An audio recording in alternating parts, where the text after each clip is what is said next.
মাহফুজুর রহমান আপনি লিখেছেন, কোরবানির সময় অর্থ, বিত্ত ও প্রভাব প্রতিপত্তির প্রদর্শন প্রকটভাবে লক্ষ্য করা যায়। অনেকের মধ্যেই এই প্রবণতা থাকে বাজারের সবচেয়ে বড় গরু অথবা বড় ছাগলটা কিনবো। দৈত্যাকার এসব গরু ছাগল নিয়ে মিডিয়ায় আলোচনা হয়, ফলে এই ধরনের গরু ছাগলের ক্রেতারাও আলোচনার কেন্দ্রবিন্দুতে চলে আসেন। কোটি কোটি টাকা দিয়ে আলোচিত গরু কিংবা কয়েক লাখ টাকা দিয়ে আলোচিত ছাগল কেনার বিশেষ কোনো মহিমা আছে কিনা? ভাই মাহফুজুর রহমান, যদি কেউ আল্লাহর রাহে অধিক সম্পদ ব্যয় করতে চান, তিনি আল্লাহ রাব্বুল আলামিনকে সন্তুষ্ট করবার জন্য তার প্রিয় বস্তুকে উৎসর্গ করতে চান, কোরবান করতে চান, সেই জায়গা থেকে তিনি অনেক বড় গরু বা অনেকগুলো গরু, অনেকগুলো ছাগল জবে করেন, সেটা তো আপন জায়গায় শুধু ঠিক আছে না, বরং প্রশংসনীয় বটে। তবে আমাদের দেশে যে প্রতিযোগিতা চলে থাকে, এই প্রতিযোগিতার বেশিরভাগই প্রদর্শন ইচ্ছা থেকে হয়ে থাকে। কারণ যারা এগুলো করে থাকেন তাদেরকে আমরা তাদের ব্যক্তিগত জীবন আমরা দেখি যে ইসলামের অন্যান্য বিধিবিধান পালন করার ক্ষেত্রে তারা যথেষ্ট পিছিয়ে, সেরকম কোনো আগ্রহই তাদের মধ্যে দেখা যায় না। এমনকি সাধারণ দান দক্ষিণা করার ক্ষেত্রেও তাদেরকে খুব বেশি একটা আগ্রহ দেখাতে দেখা যায় না। কিন্তু কোরবানির ক্ষেত্রে তারা বিগ বাজেট দিয়ে বড় গরু, অনেকগুলো ছাগল কোরবানি করার যে চেষ্টা করেন, এটি বলাই বাহুল্য যে এটি বেশিরভাগ ক্ষেত্রেই লোক দেখানো হয়ে থাকে, এবং লোক দেখানো যে তার অনেকগুলো প্রমাণ তারা নিজেরাই দিয়ে থাকেন। তো এরকম যদি হয় তাহলে সেটা আসলে ইবাদত হবে না, এটা বরং হবে হলো লৌকিকতা, যেটি শিরকে আসগরে পর্যবসিত হবে। নবী করিম সাল্লাল্লাহু আলাইহি সাল্লাম অনেক কোরবানি করেছেন। তিনি প্রতি বছর কোরবানি করেছেন, এবং এক বছর তিনি অনেক বেশি পশু কোরবানি করেছেন। অনেক বেশি কোরবানি করার যদি উদ্দেশ্য হয় আল্লাহকে সন্তুষ্ট করা, যেমনটি বললাম, সেটা ভালো কথা। কিন্তু যদি উদ্দেশ্য হয় মানুষের কাছে ভাবা কুড়ানো, মানুষের কাছে নিজের ক্রেডিট জাহির করা, তাহলে সেটা অবশ্যই দূষণীয়।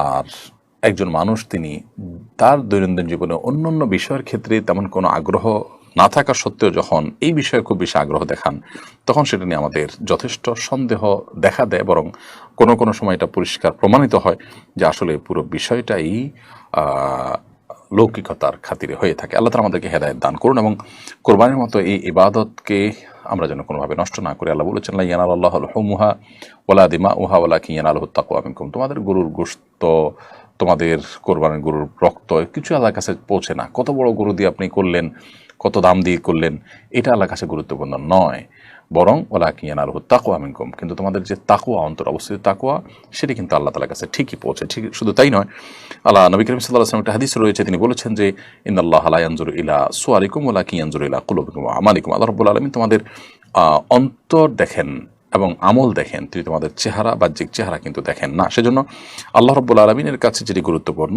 সেটি হলো যে আমরা কেন করছি, কি উদ্দেশ্যে করছি সেটি। বিধায় ইখলাসের সাথে আমরা কোরবানি করার চেষ্টা করব। আল্লাহ আমাদেরকে সেই তৌফিক দান করুন। জিহাদ আহমদ আপনি লিখেছেন, বর্তমান এআই কৃত্রিম বুদ্ধিমত্তা দিয়ে মানুষ ও অন্য যে কোনো প্রাণীর ছবি তৈরি করা হয়, এগুলো কি অঙ্কনের মধ্যে পড়বে? ভাই জিহাদ আহমদ, এআই এবং কৃত্রিম বুদ্ধিমত্তা দিয়ে যে মানুষের এবং বিভিন্ন প্রাণীর ছবি তৈরি করা হয়, এই বিষয় নিয়ে ওলামায়ে কেরামের এখনও গবেষণা শুরু হয়েছে কিনা আমি জানি না। বিষয়টি যেহেতু উদ্ভূত, এর আগেও আমার কাছে এই প্রশ্ন এসছে, কিন্তু এই প্রশ্ন নিয়ে গবেষণা করার এবং অন্যান্য ওলামায়ে কেরামের মতামত এবং দৃষ্টিকোণগুলোকে পর্যালোচনা করবার সুযোগ আমার হয়নি।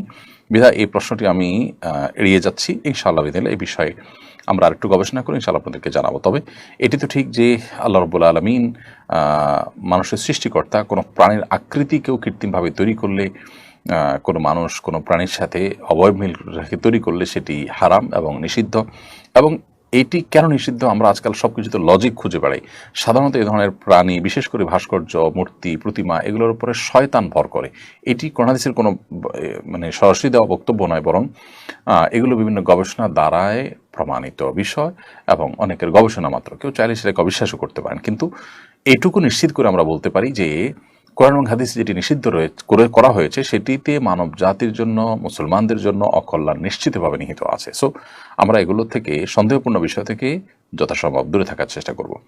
মুরাদ হাসান লিখেছেন, 2025 সাল থেকে সর্বজনীন পেনশন স্কিমকে সরকারি চাকরিজীবীদের জন্য বাধ্যতামূলক করা হচ্ছে।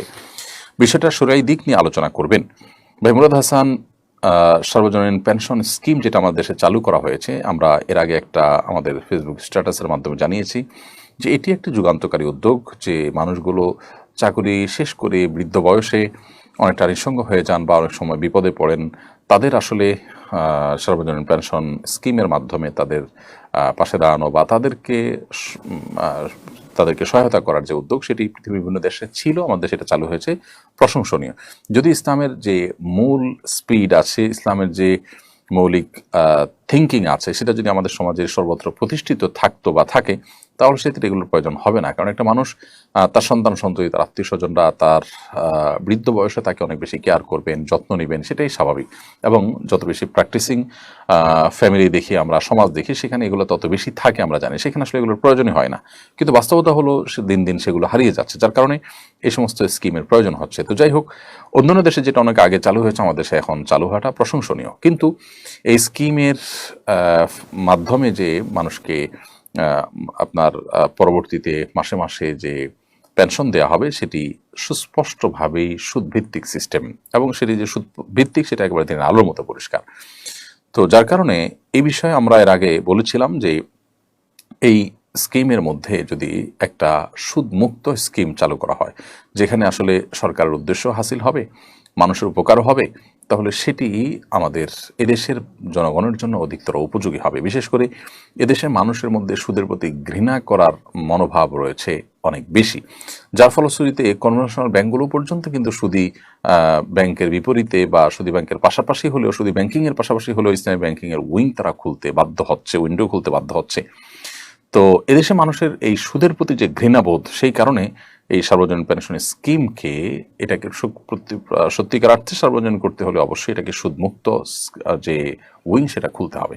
তো এ বিষয়ে সংশ্লিষ্টদেরকে আমরা অনুরোধ করবো যে বিষয়টা খুবই সহজ, আমাদের সাথে পরামর্শ করে সুদমুক্ত একটা উইং খুললে ইনশাআল্লাহ বিষয়টা সহজ হবে।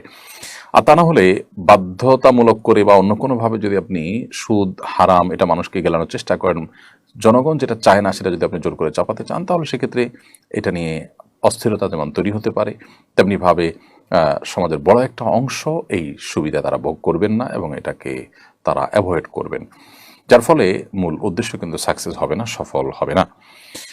জাকিয়া জান্নাতি আপনি লিখেছেন, যারা অসংখ্য জিনকে চিকিৎসার জন্য ব্যবহার করে, তাদের থেকে চিকিৎসা নেওয়ার ব্যাপারে কিছু বলবেন।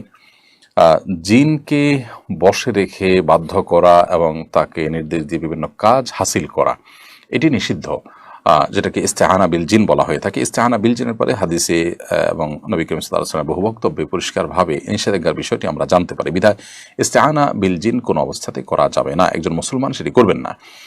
তবে এর বাইরে জিনদের থেকে জিনরা নেককার জিনদের কোনো তথ্য যদি আমাদেরকে দেন, সেটা যদি আমরা ভেরিফাই করতে পারি, তাহলে সেটা আমাদের কাজে আসতে পারে।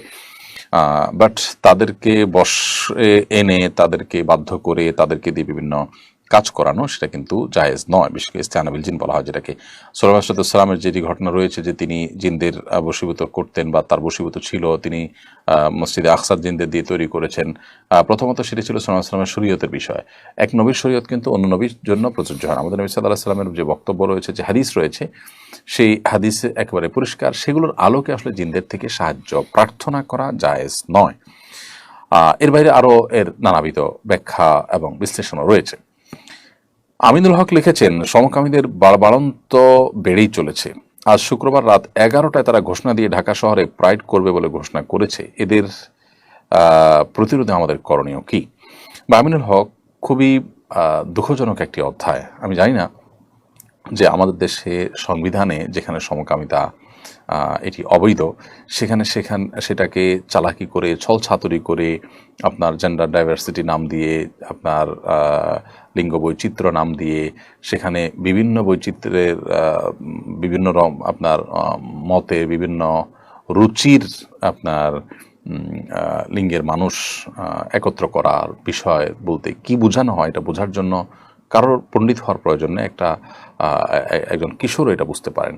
এবং তাদের যে প্রচারণা, সেখানে যে আপনার পায়ুসঙ্গমকারীদের, এই নোংরা শব্দ বলতে হচ্ছে, আমি দুঃখিত, এই পায়ুসঙ্গমকারীদের যে আপনার সিম্বল, সেটি তাদের পতাকা রয়েছে, তাদের কালার রয়েছে, এটি মানে বোঝে না এমন কোনো মানুষ পৃথিবীতে আমার মনে হয় না যে এই যুগে অন্তত থাকতে পারে।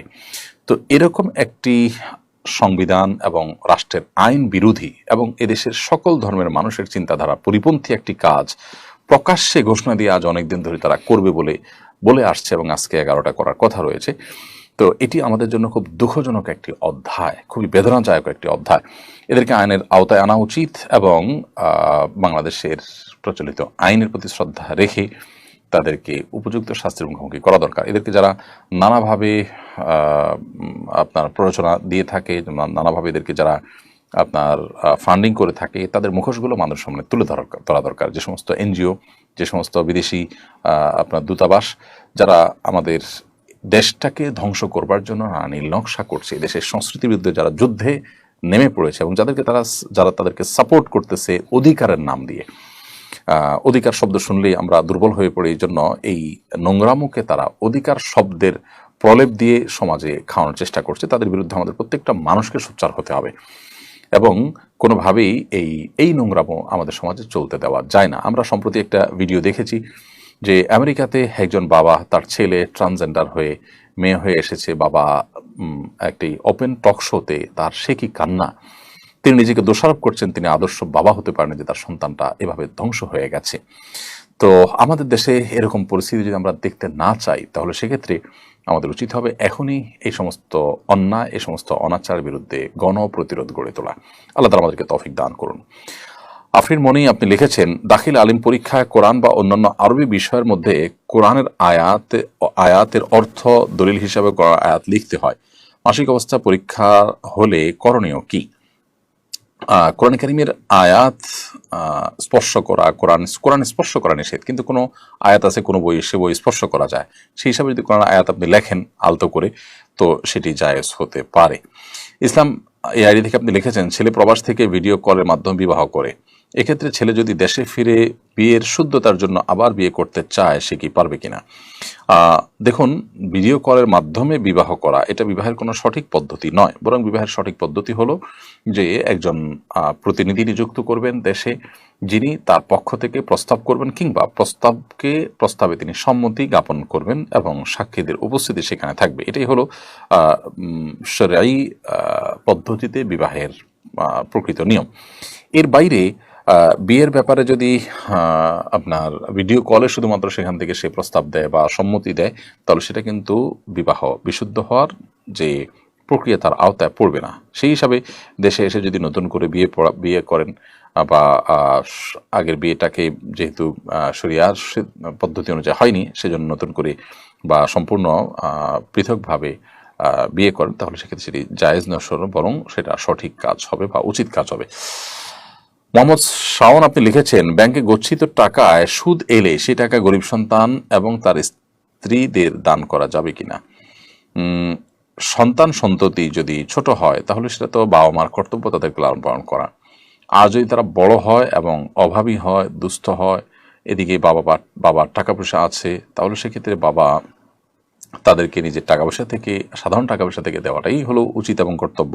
বাট এটা ঠিক যে ব্যাংকের থেকে যে গচ্ছিত টাকা থেকে আপনি সুদ পেলেন আপনার ইচ্ছার বাইরে, সেই টাকা সেই টাকাটা আপনি যে কোনো গরিব অভাবী মানুষকে দিতে পারেন, সেই হিসাবে এটি হতেই পারে। আর স্ত্রীকে দান করতে পারবেন না, কারণ স্ত্রী আপনার স্ত্রীর ভরণ পোষণ দেওয়া আপনার কর্তব্যের অংশ।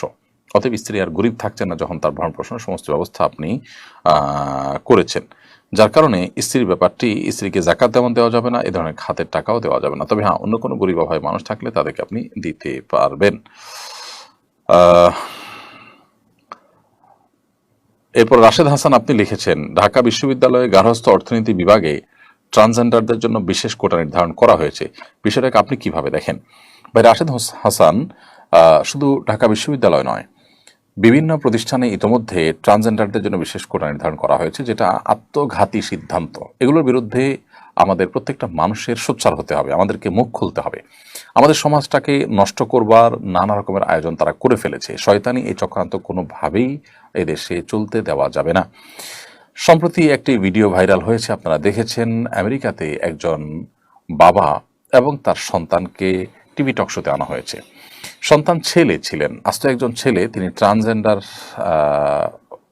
তিনি নিজেকে রূপান্তরের মাধ্যমে ট্রান্সজেন্ডার হয়ে তিনি নারী হয়ে আসছেন। বাবা তার এই ছেলেকে হঠাৎ করে এরকম পরিবর্তন হতে দেখে অঝরে কাঁদলেন এবং টকশোতেই কাঁদলেন এবং তিনি নিজেকে দোষারোপ করলেন তিনি আদর্শ বাবা হতে পারেননি। তার সন্তানকে নষ্টের হাত থেকে তিনি বাঁচাতে পারেন নাই, বিকৃতির হাত থেকে বাঁচাতে পারেননি। তো আমাদের সমাজে যদি এরকম ভয়াবহ পরিস্থিতি না হোক আমরা চাই, তাহলে এই অধিকারের নাম দিয়ে এই নোংরামোগুলোকে, এই সমকামিতাকে প্রতিষ্ঠা করা সহ আরও যত নোংরামো আছে, এগুলোর বিরুদ্ধে আমাদের কিন্তু কথা বলতে হবে, এগুলোর বিরুদ্ধে আমাদেরকে আওয়াজ তুলতে হবে। এবং এটা অধিকারের ইস্যু নয়, বরং এটা রীতিমতো একটা নোংরামোকে এস্টাবলিশড করার ইস্যু। ইতিমধ্যে আমরা একটা ঘটনা দেখেছি সোশ্যাল মিডিয়াতে, আপনারা অনেকে হয়তো দেখেছেন যে মেট্রো রেলে পর্যন্ত আপনার এই ট্রান্সজেন্ডার মহিলা বগিতে উঠে পড়ার পর একজন নারী আপত্তি জানিয়েছেন, সেটা নিয়ে কিন্তু কেওয়াজ বেঁধেছে। পাবলিক টয়লেটে হবে, নানা জায়গায় হবে। অতএব এদেরকে সমাজে স্কোপ দেওয়া এটা আত্মঘাতী সিদ্ধান্ত ছাড়া কিছুই নয়। যে সমস্ত চক্র তাদের কাছে টাকা খেয়ে আমাদের সমাজে সমস্ত নষ্টামি ঢুকাচ্ছে, তাদের বিরুদ্ধে আমাদেরকে সোচ্চার হতে হবে। আল্লাহ আমাদেরকে তৌফিক দান করুন। মোহাম্মদ শাওন লিখেছেন, ফেসবুকে কারো ছবিতে লাইক, কমেন্ট বা লাভ রিয়েকশন দিলে কি গুনাহ হবে? এটি নির্ভর করবে ছবিটা কি ধরনের। একজন ছেলে মানুষ হয়ে একটা মেয়ে মানুষের কোনো ছবি যেটা আপনার দেখা হারাম, সেটা ছবি দেখে আপনি লাইক, কমেন্ট করেছেন, লাভ রিয়েকশন দিয়েছেন, তাহলে সেক্ষেত্রে সেটা অবশ্যই হারাম হবে। আর যদি বৈধ কিছু দেখেন দেখে আপনি লাইক, কমেন্ট করেন, সেটা হারাম হবে না। আলী হাসান লিখেছেন, আমি 5 ওয়াক্ত নামাজ পড়ার চেষ্টা করি, কিন্তু মাঝে মধ্যে নামাজের মধ্যে আমার মনোযোগ থাকে না।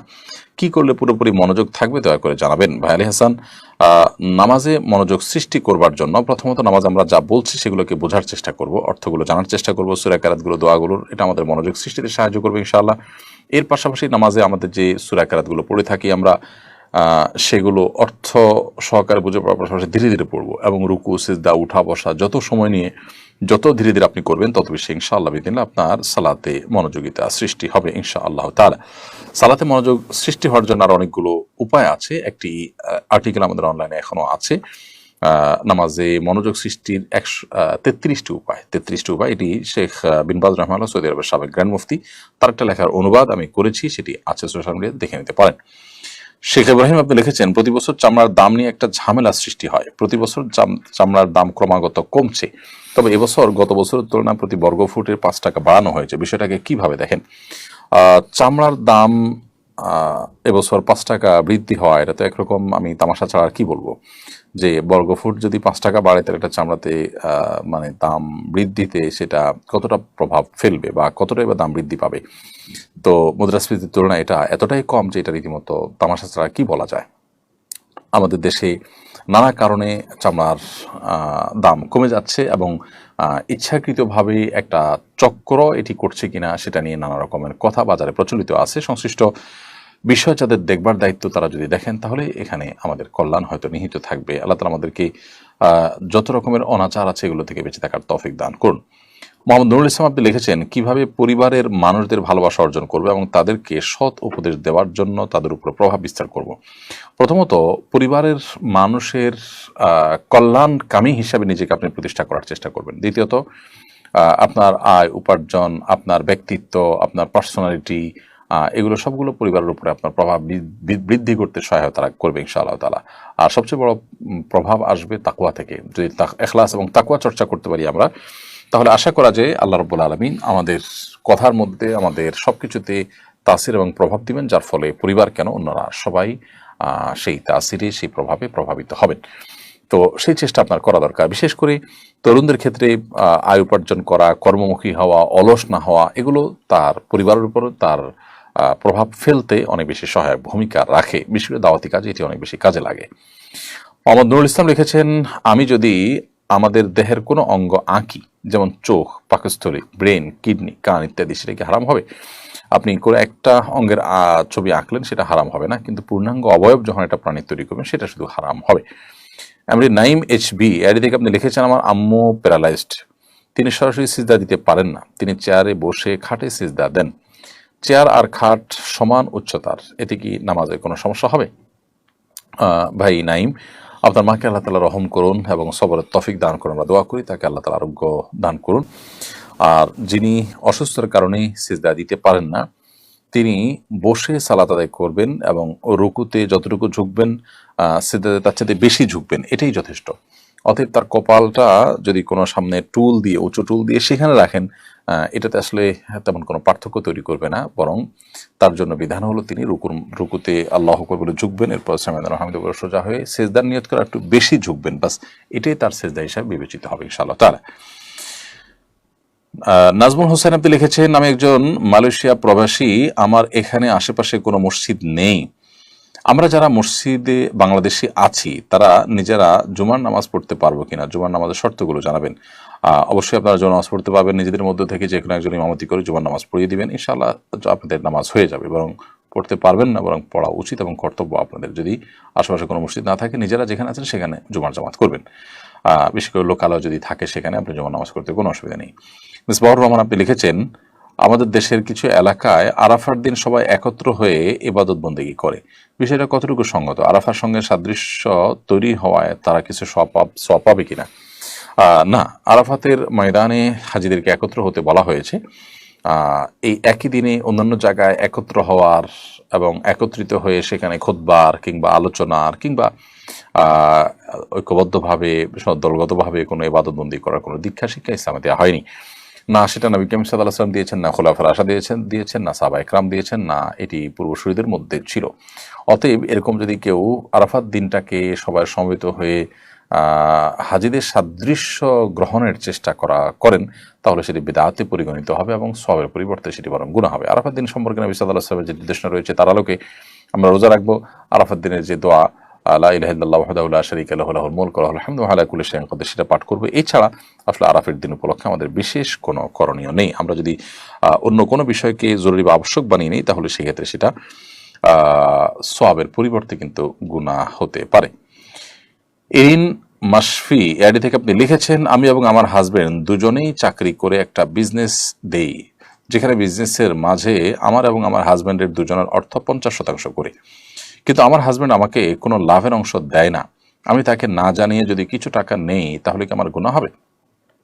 বোনেরিন, আপনারা দুজনে যেহেতু চাকরি করছেন এবং দুজনে চাকরি করে একটা বিজনেসও দিয়েছেন, এখানে দুজনের যে ইনভেস্ট রয়েছে সেটা আপনাদের বাণিজ্যিক সম্পর্ক, সেটা সম্পূর্ণ ভিন্ন। আর স্ত্রী হিসাবে আপনার ভরণ পোষণ তিনি আপনাকে দিবেন, সেটা আরেকটি জিনিস। আর যেহেতু আপনার এখানে 50% ইনভেস্ট আছে, অতএব স্বামী আপনাকে 50%-এর যে প্রফিট সেটা আপনাকে দেওয়া তার কর্তব্য। যদি না দেন তাহলে সেক্ষেত্রে আপনি সেখান থেকে তাকে না জেনে টাকা নিতে পারবেন। কারণ কারোর অধিকার যদি কারোর কাছে থেকে যায়, তিনি যদি সেটা থেকে বঞ্চিত করেন তাকে, তাহলে তিনি তার অগোচরে সেই অধিকারটুকু আদায় করে নিতে পারবেন, সেটা রাইট তার আছে। মোহাম্মদ রাশিক শাহরিয়ার আপনি লিখেছেন, জিলহজ মাসের 1 থেকে 10 তারিখের মধ্যে কি দাড়ি সাইজ করা যাবে? চুল নখ পশম যে কাটা যায় না, এটা কি সুন্নাত নাকি ওয়াজিব?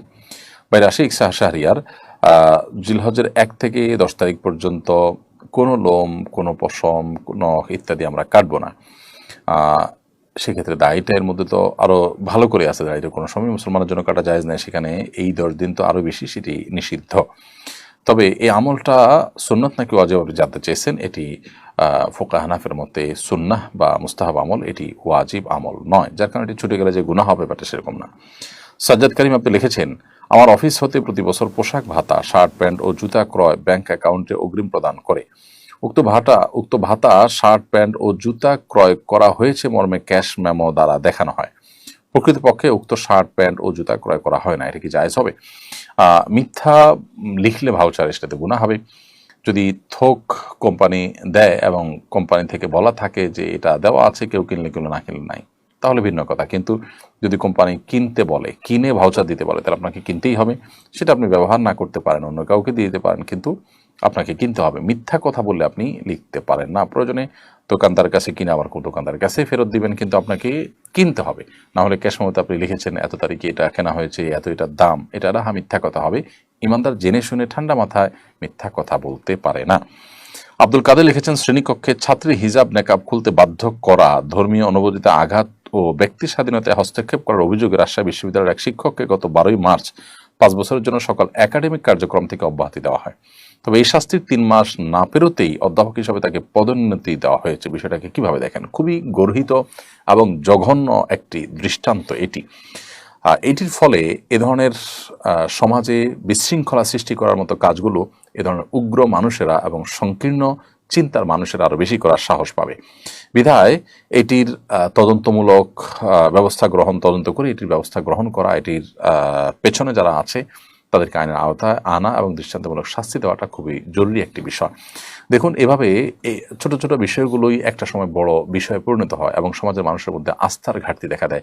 বিচারহীনতার যে কালচার আমাদের সমাজে রয়েছে, এ ধরনের ঘটনাগুলো সেটিকে আরো স্টাবলিশ করবে। বিধায় সংশ্লিষ্ট মহলের দায়িত্ব থাকবে, আমরা আশা করব যে তারা এ ধরনের ঘটনার পেছনে যারা জড়িত আছে তাদেরকে উপযুক্ত শাস্তির আওতায় আনবেন এবং কোনোভাবেই এটি গ্রহণযোগ্য নয় যে একজন শিক্ষক যিনি পানিশমেন্ট পেয়েছেন তার অপরাধের কারণে তিনি নির্দিষ্ট অপরাধের যে সাজা পানিশমেন্ট সেটি ভোগ করার আগে আগে তাকে আবার পুরস্কৃত করা হবে। খুবই জঘন্য একটি বিষয়। এর পেছনের যে সমস্ত কবজা নানা মানুষগুলো আছে তাদেরকে আসলেই বিচারের আওতায় আনা উচিত এবং এদের বিরুদ্ধে আমাদের প্রত্যেকটা মানুষের যার যার জায়গা থেকে মুখ খোলা উচিত, কথা বলা উচিত। এরপরে আব্দুর রব আপনি লিখেছেন, আমার একটি ছাগল আছে, ছাগলটির জন্মের সময় সেটাকে কোরবানির উদ্দেশ্যে রাখা হয়েছে, কিন্তু ছাগলটির মাঝ বয়সে একবার অ্যাক্সিডেন্ট হয়, তার পা ভেঙে গিয়েছিল, যে কারণে তার শারীরিক অবস্থা সেরকম উন্নতি হয়নি, দেখতেও সুস্বাস্থ্যের নয়। আমি জানতে চাচ্ছি সেটাকে বিক্রি করে তার সাথে আরো কিছু টাকা যোগ করে একটা ভালো মানের ছাগল কোরবানি দিতে পারবো কিনা। আপনার নিজের ছাগল আছে, সেটাকে আপনি কোরবানি দেওয়ার নিয়ত করেছেন, খুব ভালো কথা। এখন যেহেতু ত্রুটিপূর্ণ হয়ে গেছে সেই ছাগল, অতএব সে ছাগল পরিবর্তন করে আপনি আরেকটি ছাগল দিবেন, কারণ কোরবানির পশু ত্রুটিপূর্ণ হলে সেটি দিয়ে কোরবানি করা উচিত নয়, বরং কোরবানি করতে হবে ত্রুটি মুক্ত পশু দ্বারা। অতএব যে পশুর পা ভেঙে গেছে, যে সুস্থ স্বাভাবিকভাবে হেঁটে জবে করার জায়গা পর্যন্ত হেঁটে যেতে পারে না, যার শিং ভাঙা একটা, অথবা যার একটা চোখ কানা, এই জাতীয় এত দুর্বল যে খাবার খেতে পারে না বা হাঁটতে পারে না, এ ধরনের দুর্বল পশু দিয়ে কোরবানি করা উচিত নয়। সেগুলো এমনি খাওয়া হালাল, বাট কোরবানির জন্য উপযুক্ত নয়, যার কারণে এ ধরনের পশু আপনার থাকলেও সেটা পরিবর্তন করাটাই বরং আপনার জন্য কর্তব্য। কাশ্মীর হাসান আপনি লিখেছেন, আমি একজন যুবক, আমি খুব বিষণ্ণতায় আছি। আমি একটা মেয়েকে বিগত 3 বছর যাবত একতরফা ভালোবেসে আসছি। আমি জানি বিবাহ বহির্ভূত কোনো মেয়েকে ভালোবাসা কবিরা গুনাহ, কিন্তু আমি নেক উদ্দেশ্যে তাকে বিবাহ করতে চাই। এমত অবস্থা আমার করণীয় কি, দয়া করে জানাবেন। বিবাহের উদ্দেশ্যেও যদি আপনি এই সম্পর্ক করেন সেটাও হারাম হবে, গুনাহ হবে, গুনাহ সর্বস্থায় গুনাহ হবে। আপনার উদ্দেশ্য যত ভালোই হোক না কেন, যেহেতু আপনি প্রক্রিয়াটা অবলম্বন করছেন মন্দ, যার কারণে এটি জায়েজ হবে না। সেজন্য আপনাকে আমরা বলবো যে প্রথমত আপনার কৃতকর্মের জন্য আল্লাহ তাআলার কাছে তওবা করবেন, ইস্তেগফার করবেন, ক্ষমা প্রার্থনা করবেন, এবং দ্বিতীয়ত আপনি আপনার জায়গা থেকে ফিরে আসবেন এবং কোনো অবস্থাতেই এটাকে প্রশ্রয় দেওয়ার কোনো সুযোগ নেই। আর যদি আপনি তাকে বিয়ে করার সুযোগ থাকে তাহলে বিবাহ করে ফেলান এবং পূর্বের কৃতকর্মের জন্য আল্লাহ তাআলার কাছে মাফ চান। এটাই হলো একমাত্র করণীয়। নিজের নফসের বিরুদ্ধে সংগ্রাম করতে পারাটাই হলো অনেক বড় সার্থকতার বিষয়, ইমানদারের জীবনে একটা গুরুত্বপূর্ণ টার্গেট। সেটা যদি না হয় তাহলে সেক্ষেত্রে আপনি অবশ্যই আল্লাহ সুবহানাহু ওয়া তাআলার কাছে গুনাহগার হিসেবে বিবেচিত হবেন। আব্দুর রহিম লিখেছেন, এক দরিদ্র ব্যক্তি হজের নিয়তে অনেক বছর আগে কিছু গাছ লাগিয়েছেন। অনেক বছরের পরিচর্যার পরে তিনি সেই গাছ বিক্রি করে হজ করতে যেতে পেরেছেন। আপনার মন্তব্য জানতে চাই। আলহামদুলিল্লাহ ভাই আব্দুর রহিম, খুবই আনন্দের সংবাদ এবং খুবই চমৎকার একটি বিষয়, যেটি আমাদের অনেকের জন্যই শিক্ষা বহন করে, যার কারণে এই ধরনের ঘটনা আমাদের প্রত্যেকটা মানুষকে প্রেরণা যোগায়। আমাদের এখান থেকে অনুপ্রাণিত হওয়া উচিত। ভালো কাজের জন্য সদিচ্ছা এবং আন্তরিক প্রচেষ্টা থাকলে আল্লাহ তাআলা তাকে সাফল্যের চূড়ান্ত শিখরে পৌঁছার তৌফিক দান করেন। আল্লাহর ওয়াদাও রয়েছে, আল্লাহ বলেছেন, ওয়াল্লাযিনা জাহাদু ফিনা লানাহদিয়ানহুম সুবুলানা, যারা আমার পথে আসার জন্য চেষ্টা করে, আল্লাহ বলেছেন আমি অবশ্যই তাদেরকে আমার দিকে আসার বহুমুখী পথ দেখিয়ে দিব।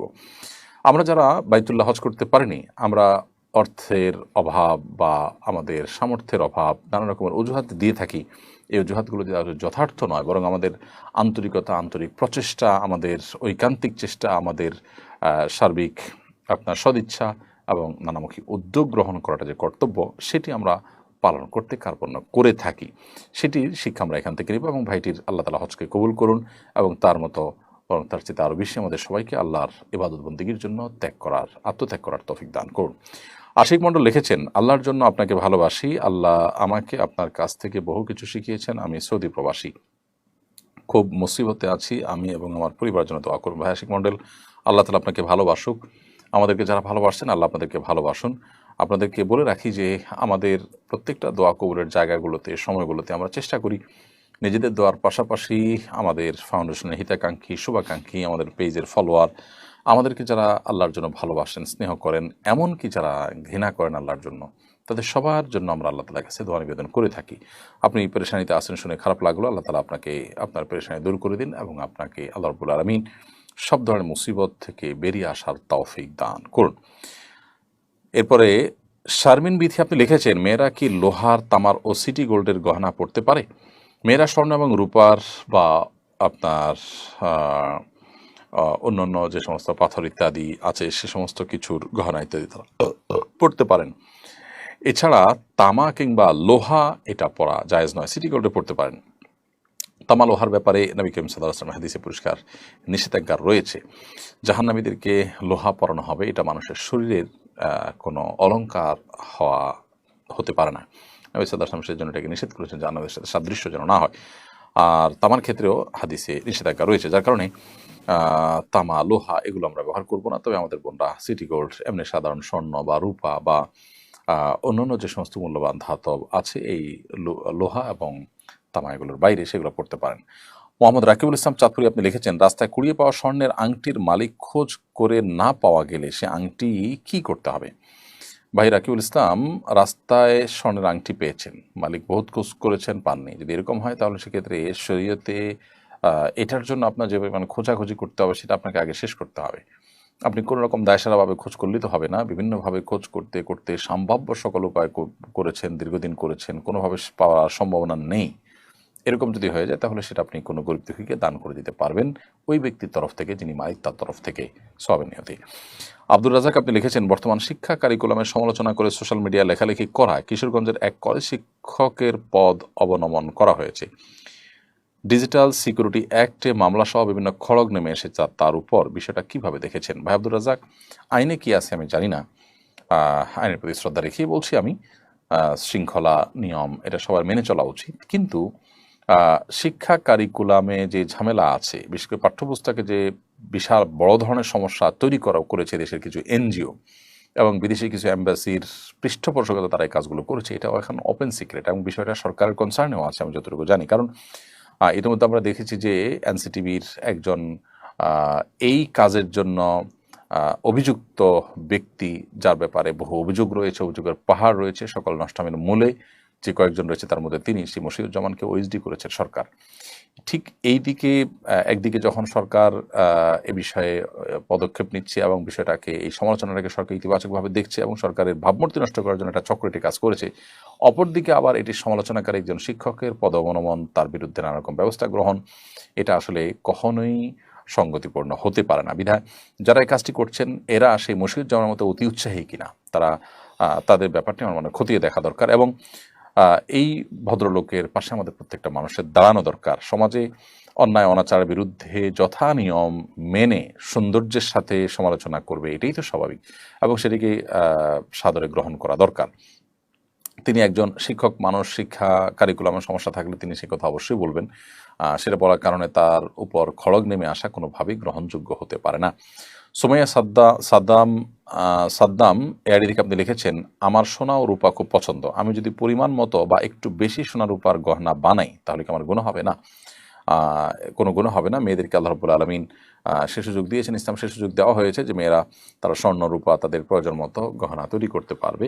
এরকম কোনো লিমিটেশন দিয়ে দেওয়া হয় না যে এর বেশি মেয়েরা এটি বানাতে পারবে না, অতএব আপনার প্রয়োজন হচ্ছে আপনি সেটি কিন্তু করতে পারবেন। তাওহিদ চায়ন আপনি লিখেছেন, কোনো মা তার সন্তানকে যদি এই বলে গালি দেয়, এই কোরবানিতে তোদের কোরবানি করব, এর কাফারা বিধান কি? এটার কোনো বিশেষ কাফারা হবে না, তবে এরকম কথা বলা উচিত নয়। একজন মা, একজন বাবা, তিনি দায়িত্বশীল মানুষের মতো কথা বলতে হবে।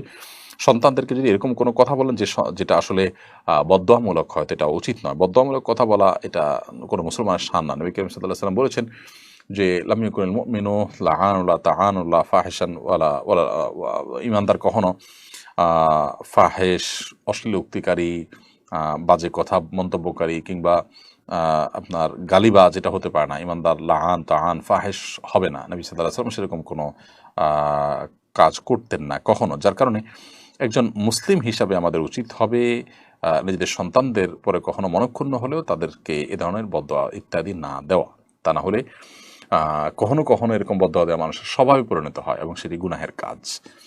দুর্গম পথের যাত্রী হাসান এই আইডি থেকে আপনি লিখেছেন, খুব ভাইরাল হয়েছে একটি গেঞ্জি যাতে লেখা আছে কোরবানি হোক আল্লাহ সন্তুষ্টির জন্য। এই গেঞ্জিটা পরে বাথরুমে যাওয়া যাবে কিনা? যেখানে আল্লাহ শব্দটি আছে এজন্য এটা পরে বাথরুমে যাওয়া উচিত হবে না। যদি এটা পরেন তাহলে এটার উপর দিয়ে জামা পরে তারপর বাথরুমে যেতে পারেন, অর্থাৎ প্রদর্শন হয় সেভাবে যাবেন না, কারণ পবিত্র জায়গায় আল্লাহর নামে যাওয়া উচিত। নতবে হ্যাঁ, স্লোগানটি খুবই সুন্দর এবং এই ধরনের গেঞ্জি এটার ব্যবহার আমাদের এখলাসের কথা আমাদেরকে স্মরণ করে দিতে পারে ইনশাআল্লাহ। তার ফয়জুর রহমান লিখেছেন, আগামী অর্থ বছরে দেশি বিদেশি মিলিয়ে 1,13,500 কোটি টাকার সুদ ব্যয় হবে বলে ধরে প্রাক্কলন করা হচ্ছে। সুদভিত্তিক বাজেট ও অর্থ ব্যবস্থা সম্পর্কে আপনার মন্তব্য জানতে চাই। বিষয়ে আমরা এর আগে একাধিকবার কথা বলেছি। দেখুন, বাংলাদেশে সর্বস্তরের মুসলমান এবং সর্বস্তরের দিনদার মানুষ, এমনকি নামে মুসলমান যারা, তারাও কিন্তু সুদকে ঘৃণা করে। এই জন্য কনভেনশনাল ব্যাংকগুলোতে কিন্তু আমরা দেখেছি ইসলামী ব্যাংকিং উইং খুলতে বাধ্য হয়েছে তারা, কারণ মানুষ সুদকে ঘৃণা করে। এদেশে মানুষ অনেক অন্যায়ের সাথে জড়িত থাকলেও সুদ, হারাম সুদকে কিন্তু তারা ঘৃণা করে, এবং আল্লাহ তাআলা সুদকে সবচেয়ে ভয়ঙ্কর হারাম বলে করেছেন বিভিন্নভাবে। তো এই জন্য এই জাতীয় বাজেটে সুদের নির্ভরতা কমানোর চেষ্টা করা কর্তব্য। সরকার এবং সংশ্লিষ্টরা যদি এ বিষয়ে দায়িত্বশীলতার পরিচয় না দেন, তাহলে সেটা জনগণের উপর এক ধরনের জুলুম হবে বলে আমি মনে করি। কারণ দেশের মানুষ, তাদের যে চিন্তা চেতনা, তাদের যে আকাঙ্ক্ষা, তার প্রতিফলন যদি আমাদের বাজেটে না হয়, সেটা জনগণের বাজেট হতে পারে না। বাজেটে অনেক ভালো ভালো দিক থাকতে পারে, কিন্তু সুদের নির্ভরতা দিন দিন যে বাড়ছে, সুদের নির্ভরতা, এই সুদের নির্ভরতাটা কমানো দরকার। সেটার জন্য কৃচ্ছতা সাধনের বহু জায়গা আছে যেগুলো আমরা চাইলেই করতে পারি। সে জায়গাগুলো করা যেতে পারে, আরও নানামুখী উদ্যোগ নেওয়া যেতে পারে। এবং যে সমস্ত দুর্নীতি বিভিন্ন খাতে হয়ে থাকে, সেগুলো যদি কমানো যায়, তাহলে সাধারণ মানুষ স্বেচ্ছায় ট্যাক্স ভ্যাট দেওয়ার চেষ্টা করবে। ফাঁকি ঝুঁকি দেওয়ার, ফাঁকফোকরের যে খোঁজাখুঁজি করে আজকাল মানুষ, সেটা করবে না। সেই জায়গায় আসলে ফোকাস করা দরকার। সুদী ঋণের উপর নির্ভরতা একটি দেশকে কখনো শক্তিশালী জায়গায় আসলে নিয়ে যেতে পারে না। আমি যদিও বিষয় বিশেষজ্ঞ নই, কিন্তু আমি একজন সাধারণ মানুষ হিসাবে আমার ধারণা এবং মন্তব্য শুরু করলাম। আল্লাহ তাআলা আমাদেরকে সুদের জাতাকল থেকে বেঁচে থাকার তৌফিক দান করুন। জনগণের একজন সদস্য হিসাবে, দেশে একজন নাগরিক হিসাবে এই সুদের দায় আমাদের প্রত্যেকটা মানুষের মাথার উপরে বর্তায়। অতএব এটার ব্যাপারে আমাদের মুখ খোলা দরকার, কথা বলা দরকার। আমার মতামতটা অন্তত আমার জায়গা থেকে বলা দরকার যে আমি এটার সাথে নাই। আল্লাহ তাআলা দেখবেন যে আমি এখান থেকে মুক্ত নিজেকে ঘোষণা করছি, আল্লাহ এটার সাথে আমি নেই এবং আমি এটার উপরে সন্তুষ্ট নই। এটা আমার অজান্তে আমার উপরে এটা বোঝা চাপানো হচ্ছে। হাসান মিরান আপনি লিখেছেন, জানাজা শুরু হয়ে যাচ্ছে, ওযু করতে গেলে নামাজ শেষ হয়ে যাবে, এই মুহূর্তে ওযু না থাকলে করণীয় কি? জানাজা যদি ওযু করতে গেলে আর পাওয়া যাবে না এরকম হয়, তাহলে তায়াম্মুম করে জানাজা পড়া যাবে। আর যদি ওযু করে আপনি জানাজা পাবেন মনে হয়, তাহলে সেক্ষেত্রে ওযু করে আপনি জানাজা পড়বেন। হুমায়রা তাসনিম আপনি লিখেছেন, যখন সুদ সম্পর্কে ধারণা ছিল না, তখন ব্যাংকে কিছু টাকা রাখা ছিল। এখন সুদের অংশ কি করা উচিত? ঋণগ্রস্ত আত্মীয়কে দেওয়া যাবে কিনা? হ্যাঁ, দিতে পারেন। ঋণগ্রস্ত আত্মীয়কে ঋণ পরিশোধের জন্য ওই সুদের টাকাগুলো দান করে দিতে পারেন, এবং নিজের অজান্তে হয়ে থাকলেও আল্লাহর কাছে তওবা এবং ইস্তেগফার করবেন, আল্লাহ যেন মাফ করে দেন। এমনি ওসমান মোল্লা আপনি লিখেছেন, আমার ভাই নিয়মিত নামাজ পড়ে না, নেশা করে, আমি চাই না একসাথে কোরবানি দিতে, কিন্তু যদি একসাথে কোরবানি না দেই তাহলে পারিবারিক সমস্যা হবে, করণীয় কি? ভাই ওসমান মোল্লা, যারা নিয়মিত নামাজ পড়েন না, নেশা করেন, তারা আসলে তাদের কোরবানির কোনো মানেই হয় না। এটা লুঙ্গি খুলে পাগড়ি পরার মতো। অতএব এ সমস্ত মানুষের সাথে যৌথভাবে কোরবানি না দিয়ে নিজে বরং একাই কোরবানি দেওয়া উচিত, অথবা মুত্তাকি পরহেজগারদের সাথে কোরবানি দেওয়া উচিত। সাইফুদ্দিন আপনি লিখেছেন, একটি পাবলিক বিশ্ববিদ্যালয়ের শিক্ষকের বিরুদ্ধে তার স্ত্রী সংবাদ সম্মেলন করে অভিযোগ করেছেন তার শিক্ষক স্বামী তাকে নিয়মিত নির্যাতন করে এবং যৌতুক দাবি করে। এই বিষয়ে আপনার মন্তব্য কামনা করছি। দেখুন, পাবলিক বিশ্ববিদ্যালয়ের শিক্ষক এর বিরুদ্ধে এ ধরনের অভিযোগ যেমন উঠেছে, এই ধরনের অভিযোগ আরও বিভিন্ন পেশার মানুষদের বিরুদ্ধেও কিন্তু উঠতে পারে। তো এরকম পরিস্থিতি আমাদের সমাজে যে হচ্ছে, সেটি দুঃখজনক। আল্লাহ তাআলা কোরআনে কারিমে আমাদেরকে নির্দেশ করেছেন, পুরুষদেরকে আশিরুহুন্না বিল মারুফ, তোমরা তোমাদের স্ত্রীগণের সাথে সুন্দর এবং যথাযথভাবে তোমাদের দিনাতিপাত করো এবং সংসার করো, অতএব তাদের প্রতি কোনো অবিচার করা জায়েজ নয়। ঠিক একইভাবে স্ত্রীগণও স্বামীর প্রতি কোনোভাবে যদি অনাচার এবং অবিচার করেন, আজকাল অনেক ঘরে ঘরে স্বামীদেরকে নানা ফাঁদে ফেলে তাদেরকে নানা রকম টর্চার করা হয়ে থাকে, তাদেরকে দুর্বল করার চেষ্টা করা হয়ে থাকে, সেগুলো কিন্তু অনুচিত এবং হারাম কাজ। একজন মুসলমান তিনি বিশ্বাস করবেন যে তার প্রত্যেকটা কর্মকাণ্ডের জন্য আল্লাহর সামনে তাকে দাঁড়াতে হবে, এই ধরনের হারাম কাজ থেকে বেঁচে থাকার চেষ্টা করতে হবে। জুলুম সর্বাবস্থায় অন্ধকার হয়ে আসবে কিয়ামতের ময়দানে। নবী সাল্লাল্লাহু আলাইহি ওয়াসাল্লাম বলেছেন, আয-যুলমু যুলুমাতুন ইয়াউমাল কিয়ামা, দুনিয়ার জুলুম কিয়ামতের ময়দানে বহুমুখী অন্ধকার হয়ে আমাদের সামনে কিন্তু আবির্ভূত হবে। ইউহা আক্তার আপনি লিখেছেন, আমার স্বামী প্রবাসে থাকে, আমার এক ছেলে এক মেয়ে, আমি আল্লাহর রহমতে পর্দা করার চেষ্টা করি। আমার মেয়েকে মাদ্রাসায় নিতে এবং বাসায় নিতে হয়, সেজন্য আমি কি ইজি বাইক চালাতে পারবো? ইজি বাইক চালালে আপনার প্রাইভেসি এবং পর্দা পরিপূর্ণ মেনটেন করা খুবই কঠিন, আমি যতটুকু জানি। কারণ প্রচণ্ড বাতাসের মধ্যে ইজি বাইক আপনি চালাতে হবে, যেটা খোলামেলা থাকবে। তো এই পরিস্থিতিতে ইজি বাইক না চালিয়ে বিকল্প কোনো পথ আপনার খুঁজে নেওয়া উচিত। একজন নারী তার পর্দা, তার প্রাইভেসি, তার ব্যক্তিত্ব এগুলোকে বিসর্জন দিতে পারে না কোনো অবস্থাতেই। সেই বিষয়টা আমাদের মাথায় রাখা দরকার।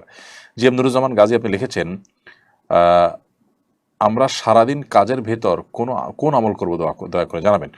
কাজের ফাঁকে ফাঁকে আমরা যে কোনো তাসবিহ পড়তে পারি, সুবহানাল্লাহ, আলহামদুলিল্লাহ, আল্লাহু আকবার, সুবহানাল্লাহ ওয়া বিহামদিহি, সুবহানাল্লাহিল আযীম। বিশেষ করে জিলহজের প্রথম দশক চলছে, এখন আমরা বিশেষ করে পড়বো আল্লাহু আকবার, আল্লাহু আকবার, লা ইলাহা ইল্লাল্লাহ, আল্লাহু আকবার, আল্লাহু আকবার ওয়া লিল্লাহিল হামদ। এর বাইরে মনে মনে আল্লাহর কথা স্মরণ করলাম, আল্লাহর সাথে কথা বললাম, দোয়া করলাম, এগুলো সবগুলো কিন্তু জিকিরের মধ্যে শামিল হবে ইনশাআল্লাহ তাআলা। টিএইচ তারেক আপনি লিখেছেন, আমি অনেক চেষ্টা করেও মাস্টারবেশন থেকে বের হতে পারছি না, পরামর্শ দিয়ে বাড়িতে করবেন। আল্লাহ তাআলা আপনাকে সাহায্য করুন এই হারাম কাজ থেকে বেরিয়ে আসার। এটার জন্য নির্জনতাকে আপনি অ্যাভয়েড করবেন এবং যথাসম্ভব তাড়াতাড়ি বিবাহ করবেন। বিবাহের পর স্ত্রী থেকে খুব বেশি দিন বাইরে থাকবেন না এবং যে সমস্ত ভিডিও, যে সমস্ত ছবি, যে সমস্ত লেখা জোখা আপনাকে এই হারাম কাজ করতে বাধ্য করে বা সেই পথে নিয়ে যায়, সেগুলোর পথ বন্ধ করে দিবেন। এটি হলো সবচেয়ে কার্যকর উপায়। অতএব আপনি সোশ্যাল মিডিয়া থেকে যদি অভ্যাস হয়ে থাকে সেগুলো বন্ধ করে দেন, বা আপনার সেখান থেকে সেগুলো শেষ হয় ডিলিট করে দেন, আনইনস্টল করে দেন মোবাইল থেকে, অথবা স্মার্টফোন আপনি বিক্রি করে ফেলান, একটা বাটন ফোনে চলে আসেন। 6 মাসের জন্য যদি নিজেকে একটু এভাবে আপনি পরিবর্তন করতে পারেন, ইনশাআল্লাহ বেদিন আল্লাহ তাআলা আপনাকে সাহায্য করবেন। সোহরাব হাসান আপনি লিখেছেন, একজন ভাইরাল গায়ক বলেছেন গানের টাকা হারাম হয়, তিনি তা না খেয়ে সে টাকা দিয়ে বাড়ি বানিয়েছেন। এ নিয়ে আলোচনা সমালোচনা হওয়ার পর এবার ঘোষণা দিয়েছেন ধীরে ধীরে তিনি গানই ছেড়ে দিবেন। পুরো বিষয়টাকে আপনি কীভাবে দেখছেন? ভাই সোহরাব হোসেন, এ বিষয়ে আমি শুনেছি, তবে গায়কের বক্তব্যটা শোনা হয়নি। যিনি এরকমটি বলেছেন তিনি আসলে তার প্রথম উক্ত কথাটি তার ধারণা ইসলাম সম্পর্কে পরিপূর্ণ ধারণা থাকার কারণে হয়তো তিনি বলেছেন, তার প্রতি শ্রদ্ধা রেখেই বলছি। তিনি যে হারাম থেকে বেঁচে থাকার চেষ্টা করছেন সেটাকে সাধুবাদ জানাচ্ছি, সেটা অত্যন্ত প্রশংসনীয় একটি অ্যাপ্রোচ তার। তবে তাই বলে গানের টাকা হারাম দেখে তিনি সেটা না খেয়ে সেটাতে বাড়ি বানাবেন, সেটা আসলে জায়েজ হবে না। আমি যেটা বলছিলাম তার ধারণা নেই। হারাম খেতে নিষেধ করা হয়েছে মানে এই না যে হারাম টাকা দিয়ে খাওয়া ছাড়া অন্যান্য কাজ, জামা কাপড় বানানো, ঘরবাড়ি বানানো জায়েজ হবে। এখানে খাওয়া বলতে আসলে ভোগ করা, সেটা যেভাবেই হোক, এবং হারাম উপার্জন করাকে বোঝানো হয়েছে। অতএব হারাম সেটা উপার্জন করাটাই হারাম ইটসেলফ, আপনি ভোগ করেন বা না করেন। আর যদি ভোগ করেন তাহলে সেটা খাওয়া হোক আর অন্য কোনোভাবে ভোগ করা হোক, সব কিছুর মধ্যে সামিল হবে। আপনি যে হারাম গান ছাড়া নিয়ত করেছেন, এই গায়ক লোকটি তিনি যে হারাম গান ছাড়া নিয়ত করেছেন সেটা অবশ্যই প্রশংসনীয়। তাকে যারা ট্রল করছে তাদের মধ্যে না দিনের বুঝ আছে, না আল্লাহর প্রতি ঈমান আছে। এই ফাসিক বা আল্লাহর প্রতি ঈমান নেই, তাদের ট্রলে কিছু আসে যায় না। আমি সেই ভাইটিকে অনুরোধ করবো, আপনি আপনার সিদ্ধান্তের উপর অটল অবিচল থাকুন। আল্লাহ তাআলা আপনার নিয়তের মধ্যে বারাকা দান করুন এবং আপনাকে হারাম থেকে বেরিয়ে আসার সৎসাহস দান করুন। লিজা বেগম আপনি লিখেছেন, স্বামী পর্দা করাতে রাজি না, কিন্তু আমি পর্দা করতে চাই, পর্দা করি। এখন আমি কিভাবে কি করব বুঝতে পারছি না, করণীয় জানাবেন। স্বামী আপনাকে পর্দা করতে দিতে চান না আর আপনি পর্দা করতে চান, এই জন্য প্রথমত স্বামীকে পর্দার বিষয়ে বোঝানোর চেষ্টা করেন যে আসলে স্ত্রী হিসাবে আপনার পর্দা তো আপনার স্বামীর জন্যই কল্যাণকর। একজন পুরুষ যার মধ্যে ন্যূনতম আত্মসম্মান বোধ আছে, তার স্ত্রী পর্দাহীন ভাবে যদি চলাফেরা করেন, অন্য মানুষ তাকে দেখে, তাহলে সেক্ষেত্রে তার জন্য কখনো সম্মান বয়ে আনে না এবং এটা তার জন্য সবসময় অনাকাঙ্ক্ষিত বিষয় যে তার স্বামী তার স্ত্রীকে নিয়ে মানুষ বাজে চিন্তা করবে, জল্পনা কল্পনা করতে পারবে, এরকম কোনো স্কোপ পাবে।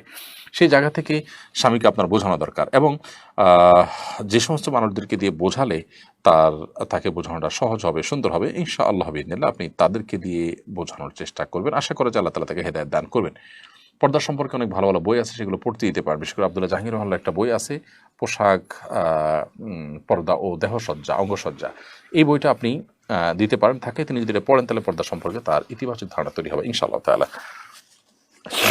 এর বাইরে আরও ভালো ভালো বই আছে পর্দা সম্পর্কে, সেগুলো তাকে পড়তে দিতে পারেন এবং সেই সাথে দোয়াও করবেন এবং যে কোনো মূল্যে আপনি পর্দা করবেন, কারণ স্বামী আপনাকে অন্যায় কাজ করতে বাধ্য করলেও আপনি আপনার সাধ্য অনুযায়ী সেটার খেলাফ করে যে কোনোভাবে অন্যায় থেকে বেঁচে থাকার জন্য আপ্রাণ চেষ্টা অব্যাহত রাখবেন। ফাহমিদা মৌ আপনি লিখেছেন, আমি এবং আমার স্বামী আবেগের বশবর্তী হয়ে মাসিক অবস্থা মিলিত হয়েছি, এর জন্য আমরা লজ্জিত। এই অবস্থায় যদি আল্লাহ সন্তান দান করেন তাহলে কি তা হারাম হবে? না, এটার কারণে সন্তান হারাম হয়ে যাবে বা অবৈধ হবে এরকম নয়। তবে এই কাজের জন্য আপনাদের অনুতপ্ত হওয়া উচিত, এবং আহাদিসে বর্ণনা মতে এরকম কাজ হয়ে গেলে কিছু সাদাকা আল্লাহর রাহে, আল্লাহর ওয়াস্তে গরিব দুঃখীকে কিছু সাদাকা করে দিবেন, কিছু দান করে দিবেন, এবং ভবিষ্যতে এ ধরনের কর্মকাণ্ড থেকে বেঁচে থাকার জন্য চেষ্টা করবেন। আল্লাহর কাছে তওবা নাসুহা করবেন, লজ্জিত হয়ে মাফ চাইবেন, সেটি যথেষ্ট ইনশাআল্লাহ তাআলা। এমনি মুস্তাফিজুর রহমান আপনি লিখেছেন, বৃষ্টির সময় বিভিন্ন নদী, পুকুর, খাল থেকে যে মাছগুলো আসে সেগুলো খাওয়ার বিধান কি? সাধারণত এই মাছগুলো যেহেতু ভেসে যায় এবং এগুলো কারো নিয়ন্ত্রণে থাকে না, অতএব এগুলো জেনারেলি খাওয়া হালাল। তবে যদি আশেপাশের পুকুর থেকে আসে, জানা যায় যে এই পুকুরের মাছ, তারা পুকুরে মাছ ফেলেছেন এবং তাদেরকে ফেরত যাওয়ার স্কোপ থাকে, তাহলে সেক্ষেত্রে সেটা ফেরত দেওয়া উচিত এবং সেটা ভোগ করা উচিত নয়। মুরসালিন আপনি লিখেছেন, আমাদের দেশের অধিকাংশ গরু এবং ছাগলের অন্ডকোষ কেটে ফেলা হয়, এ ধরনের গরু ছাগল দিয়ে কোরবানি করা যাবে কিনা? গরু এবং ছাগলের অন্ডকোষ কেটে ফেললেও সেটা দিয়ে কোরবানি দেওয়া যাবে, কারণ কোরবানি দেওয়া যাবে যে সমস্ত ত্রুটিপূর্ণ পশুতে, অর্থাৎ পশু যে সমস্ত ত্রুটির কারণে কোরবানি দেওয়া যায় না, এটা তার মধ্যে পড়ে না। এমডি তামিম তালুকদার আপনি লিখেছেন, কোনো কিছুর মালিকানা দাবি করা কি শিরক? আমি যদি বলি এই ঘরটা আমার, সেই দোকানটা আমার, তাতে কি গুনাহ হবে?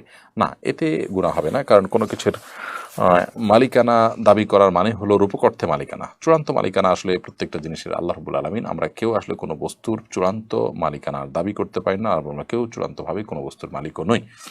এই জন্য আল্লাহ রাব্বুল আলামিনের কাছে আপনার পরিপূর্ণ মালিকানা ন্যস্ত করে আমি তার রূপকর্থে সাময়িক সময়ের জন্য মালিক, এটা আল্লাহ তাআলা বলতে আমাদেরকে নিষেধ করেন, এবং কোরআন হাদিসে বিভিন্নভাবে আমাদেরকে সম্পদের মালিক হিসাবে নির্ধারণ করা হয়েছে বা চিহ্নিত করা হয়েছে। ইয়াসিন হায়দার সুনামগঞ্জে লিখেছেন, এক ব্যক্তি বছরের শুরুতেই একটি পশুকে কোরবানির জন্য নিয়ত করে রেখেছেন, এই পশুর দ্বারা উনি উপকৃত হচ্ছেন। কোরবানির জন্য রাখা পশু দ্বারা উপকৃত হওয়া কি ঠিক হচ্ছে, জানা উপকৃত হবে? জি হ্যাঁ, কোরবানি পশু রেখেছেন কোরবানি করার জন্য, সেটা থেকে ফায়দা নিচ্ছেন, তার দুধ খাচ্ছেন বা অন্যান্য কাজ করছেন, সেটা জায়েজ আছে, কোনো অসুবিধা নেই। আল মাসুম রাসেল আপনি লিখেছেন, জানাজা নামাজের পর মাইয়াতকে কবর দেওয়ার পর কি মৃত ব্যক্তির জন্য সকলে মিলে আলাদা দূরে গিয়ে দোয়া করতে পারবে? জানাজা নামাজের পর আসলে কোনো দোয়া নেই, তবে মাইয়াতকে কবর দেওয়ার পর যেটা আপনি বলেছেন, সেটা দোয়ার পর কেবলামুখী হয়ে দোয়া করা প্রত্যেকে যার যার মতো, এটা সুন্নাহ দ্বারা সাব্যস্ত। নবী সাল্লাল্লাহু আলাইহি ওয়াসাল্লাম মৃত ব্যক্তিকে দাফন করার পরে বলেছেন যে, সালু লি আখিকুম সুবাত, ইস্তাগফিরু লি আখিকুম ওয়াসালু লাহু সুবাত, তোমরা তোমাদের ভাইয়ের জন্য ইস্তেগফার করো এবং তার জন্য অটলতা অবচলতা কামনা করো। এই দোয়াতে এই নির্দেশনা তিনি করেছেন, বিধায় এটা সুন্নাত, অর্থাৎ কোনো ব্যক্তি তার মৃত ব্যক্তির জন্য দূর থেকে দোয়া করাটা সুন্নাহ দ্বারা সাব্যস্ত। প্রত্যেক ব্যক্তি দাফন করার পর কেবলামুখী হয়ে তার জন্য হাত তুলে দোয়া করা, এটি সুন্নাত। তবে জানাজার পরে কোনো হাত তুলে দোয়া করা সুন্নাহ দ্বারা সাব্যস্ত নয়।